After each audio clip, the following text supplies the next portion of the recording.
Deception and betrayal had always lurked in the corners of that mansion, but no one had imagined how deeply they ran until the truth began to unravel.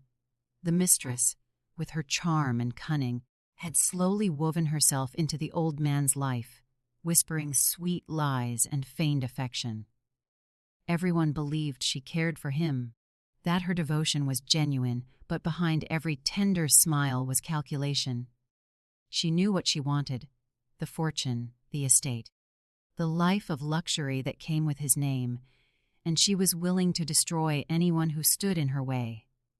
Her manipulation began subtly, convincing him that his family was distant, that they only cared for his wealth, until his trust in them faded.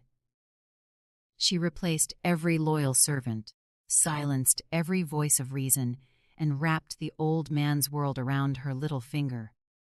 When he finally passed, she stood at the center of the mourning, draped in black, pretending grief that never touched her heart. Her eyes gleamed not with sorrow, but with triumph. The will she presented to the court bore her name as the sole heir, leaving the family stunned, stripped of their inheritance and dignity. The whispers spread through the town. How could he abandon his blood for her?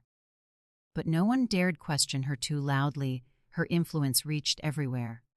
For a while, it seemed as if she had truly won. Behind her polished image, however, were cracks only a few could see. There were nights when she would pace the grand halls alone, clutching her wine glass, haunted by the fear that someone might know. Because somewhere deep down, she realized her deception wasn't flawless. She had destroyed letters, burned documents, and silenced witnesses, but one piece of truth had slipped through her grasp. The whispers of a real will lingered like ghosts in her mind, but she dismissed them as rumors. The desperate fantasies of those she had ruined. Her confidence grew with every day the courts remained silent, with every headline that painted her as the grieving widow who had inherited it all. She thought she had taken everything that mattered, not realizing that deceit has a way of circling back, that betrayal is never without consequence. The deeper her lies buried the truth, the more dangerous the silence became, until the day someone finally broke it. The hidden will had always existed, but no one had imagined the significance it would hold until the day it was brought into the light. It wasn't just a document. It was the final voice of a man who had seen through the deceit in his final days, but had been too weak to confront it directly. The mistress believed she had destroyed every trace of anything that could expose her manipulation. She had watched as the lawyer sealed the official papers, confident that her version of events was now permanent. What she didn't know was that the old man, wise even in his frailty, had left behind a second testament, a will that told the truth of his intentions. He had hidden it carefully, entrusting its safety to someone he still believed in, someone she would never suspect. The real will was not kept in the grand study or locked away in the family safe. It was concealed in a place that spoke of memory rather than wealth, a small wooden box beneath the old piano bench where his late wife used to play. Inside were letters, tokens of affection, and the folded parchment bearing his true signature. It remained there, untouched. Not through the mistress's renovations, through her attempts to erase the family's presence from the estate. Years of dust gathered over it while her lies grew stronger, her power more certain. When it was finally discovered, it wasn't through chance but through persistence. The family's lawyer, a quiet man who had once served the old master with loyalty, had always felt something amiss in the mistress's version of events. His instincts led him to search beyond the legal documents, beyond the shadows she tried to control. Late one evening, as he walked through the dimly lit hallways of the mansion, he stumbled upon that hidden box, its wood aged but intact.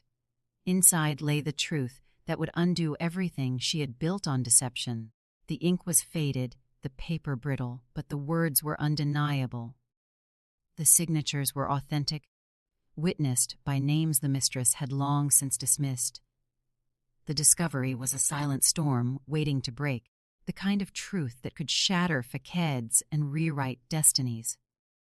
It was more than evidence.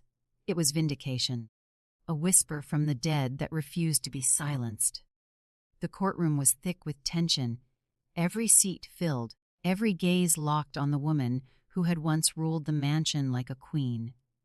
The mistress sat poised, her face painted with calm defiance, though her hands trembled faintly beneath the table.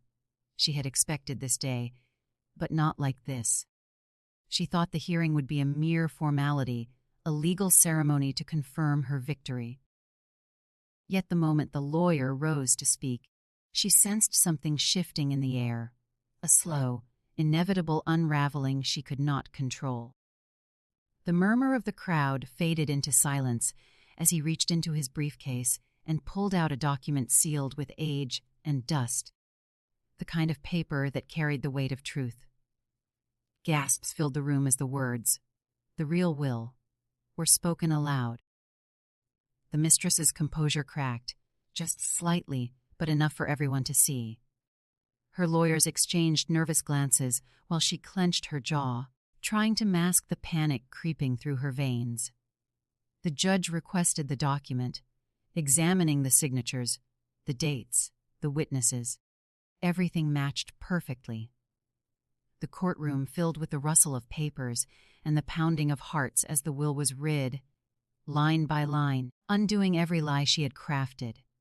The fortune, the estate, everything she had claimed as hers was named to the rightful heirs. The family she had betrayed. She tried to interrupt, her voice sharp and trembling, insisting it was a forgery, a desperate trick by those who envied her place. But every protest she uttered was drowned by the cold precision of the lawyer's words and the undeniable proof that accompanied them. Letters, records, and witness statements all confirmed what she had tried so hard to erase. Each revelation cut deeper than the last, stripping away her facade until nothing was left but the truth she feared most. Around her, whispers grew louder, faces turned from admiration to disgust. The same society that once praised her elegance now saw her for what she was, a deceiver who had built her kingdom on lies. The courtroom, once her stage of power, became her undoing, and as the judge's gavel struck against the wood, echoing through the silent hall, she realized the empire she had stolen was crumbling before her eyes. Revenge was never planned in haste. It had been simmering quietly beneath the surface, growing stronger with every lie the mistress told and every injustice she delivered. For the ones she had wronged, it wasn't about greed. It was about reclaiming dignity, restoring truth, and watching her carefully constructed world collapse under the weight of her own deceit. The one who had uncovered the real will didn't rush into confrontation. They understood that true revenge required patience, precision, and timing. Every step had to be deliberate, every move calculated to ensure she wouldn't escape the consequences she deserved. While she flaunted her ill-gotten wealth and bathed in the admiration of society, the plan unfolded in silence. The lawyer who held the real will waited for the perfect moment, gathering evidence, securing witnesses, ensuring every detail would stand unshakable in court. Behind him stood the heirs she had cast aside, their resentment honed into determination. They watched her from the shadows, knowing that the higher she climbed, the further she would fall. Every lavish party she hosted, every public display of power, only made her downfall more satisfying to anticipate. Revenge wasn't just about exposure. It was about watching her facade crumble piece by piece. When she was summoned to court, she still believed it was a minor challenge, a nuisance to be brushed aside. But the trap had already been set. The real will, the letters, the the signatures, all meticulously prepared to strike at the moment when she least expected it. Her arrogance became her weakness. She walked into the courtroom with confidence, unaware that the evidence waiting there would strip her of everything. As the truth unfolded before the judge, the silence that followed was almost sacred. The mistress's expression shifted from disbelief to fear, and finally to despair. The faces that once smiled at her now looked on with quiet satisfaction, the same people she had dismissed as powerless. Revenge wasn't loud or violent. It was cold, methodical, and poetic in its justice. Watching her crumble wasn't about vengeance for its own sake. It was about balance being restored, about deceit meeting its inevitable end. Every tear she shed in that courtroom was payment for the years of manipulation she had inflicted on others, every gasp from the crowd a reflection of the retribution she had earned. Justice restored was not an act of mercy. It was the natural order returning after being twisted by greed and deceit. When the truth finally came to light, it didn't roar. It settled over the room like a heavy silence that carried the weight of everything lost and reclaimed. The family who had been stripped of their inheritance stood together, not in triumph but in quiet vindication. They had endured humiliation, whispers, and the cruel sting of betrayal, but now the truth had spoken for them in a way no words ever could. The judge's declaration was firm and unwavering, affirming the authenticity of the real will and denouncing the forged one that had fueled the mistress's empire. The mistress sat motionless, her face pale and drained of its usual arrogance.